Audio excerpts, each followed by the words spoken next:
მოგესალმებით. თქვენ უყურებთ დღის მთავარი ამბის ბლიც ანალიზს.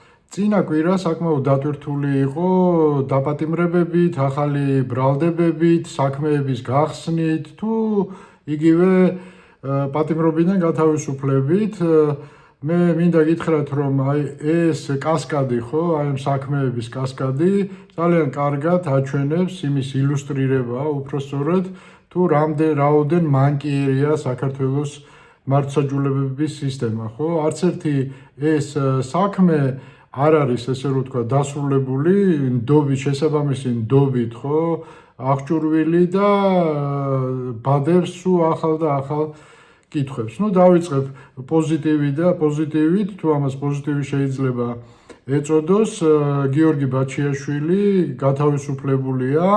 მასთან მიმართებაში დაიხურა ყველა ის საქმე, რაც აღძრული იყო და ნუ ამის მოტივად დასახელებულია ის, რომ მან გადაიხადა, როგორც იტყვიან, ხო? თავიდანვე, როდესაც მისი ოდისეა იწყებოდა და ოდისეას იმიტომ უწოდებ, რომ წარმოუდგენელი საქმე იყო, ხო? შეიძლება ითქვას თავისთავად მიმდინარეობა იყო ყველა ეტაპზე კრიმინალური, დაწყებული იმით, რომ სამოქალაქო საქმე, ანუ ორ კერძო სუბიექტ შორის დავა გადაიტანეს თავიდან სისხლის სამართალში. მერე იყო ესე რომ საბარგულით ქვეყნის დატოვება, მერე იყო მისი მოპარვა სხვა ქვეყნიდან და საქართველოში დაბრუნება, ციხეში დაკაჩავება, ცემა და ასე შემდეგ და ასე შემდეგ. ნუ საბოლოო ჯამში ეს იმით დასრულდა, რომ როგორც ჩანს ის გატეხეს შესაბამისად, ესე რომ ვთქვათ, რაღაცა გადაიხადა და იყიდა თავისი თავისუფლება.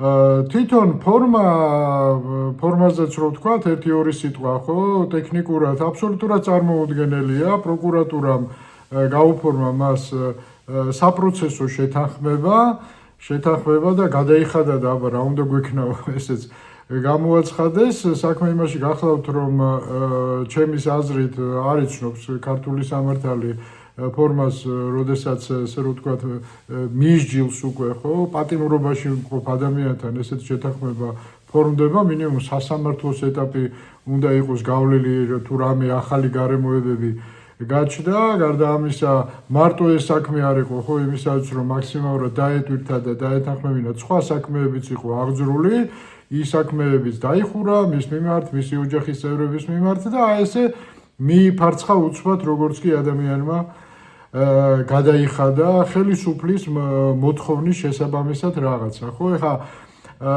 რის გამო და რა ფორმით გატეხეს ეს ადამიანი, ეს ცალკე თემაა, ჩვენ ამაზე შეიძლება რაღაცა ვარაუდები გქონდეს.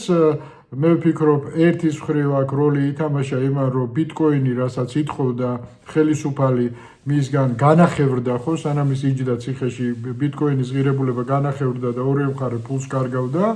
აქედან გამომდინარე ანერვიულდნენ და უფრო მოლაპარაკების უნარიანობა მათი უпростоრად ამან გაზარდა და მეორეს მხრივ და ეხა გადავალ მეორე საქმეზე, ეჭვი მაქვს, რომ კრიმინალურმა სამყარომაც ხელისუფალს, ესე რომ ვთქვათ, კრიმინალურ სამყაროს უпростоრად ხელისუფალს სერიოზულად დაეხმარა იმაში, რომ ბაჩიაშვილი, ესე რომ ვთქვათ, მოეთვინიერებინათ და მასზე გარკვეული პრესინგი იქნა განხორციელებული და კრიმინალურ სამყაროს შესაბამისად, როგორც შესაძლებელია უпростоრად დაუფასდა კიდევაც იმით, რომ მის ინტერესებში ეს არსებული საქმე, ჯანგველაძის მკვლელობის საქმე იმ მიმართულებით წავიდეს, რაც ესე რომ ვთქვათ, იყო დაკვეთაშიც მოცემული, ხო?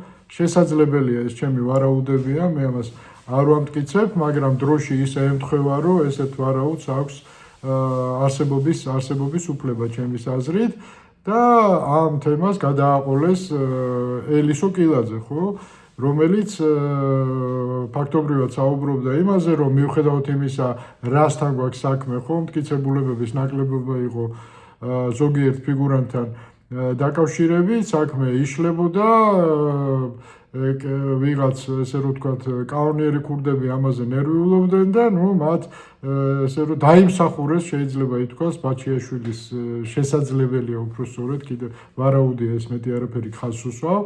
დაიმსახურეს, რომ ამ საქმეს მიეცა შესაბამისი მიმართულება. რაც შეეხება ელის ოკილაძის საქმეს, ხო, ელის ოკილაძე არ არის თვითონ მონაწილე თვითონ ბრალდებაშიც ესე წერია ის რაღაც საინფორმაციო მხარდაჭერას წევდა და ამ დროს საპროცესო გირაოთი იქნენ მონაწილე პირები თვითონ დამნაშავეები გამოშვებული და საინფორმაციო მხარდაჭერი აღმოჩნდა ციხეში. აი წარმოიდგინეთ აბსურდი ქართული მართლმსაჯულების, როდესაც შესაძლებელია მკვლელი გაათავისუფლო და ვისგანაც მან იარაღი უпростоრად ვისი იარაღითა ჩაიდინა მკვლელობა, ის ადამიანი ციხეში დატოვა, მკვლელი გაათავისუფლო. აი დაახლოებით აი ესე ტიპის სამართალთან გვაქვს საქმე, ხო? გარდა ამისა, მესამე საქმე, რამაც გამოაჩინა სისტემურობა საქართველოში ესეთი უმძიმესი დანაშაულების, ეს არის კვარაცხელიას საქმე, ეს სისტემურობა სამწუხაროდ გამოჩნდა თავისი შემსრულებლებით, თავისი დამკვეთებით და თავისი ესე რომ ვთქვათ მფარველებით, ხო?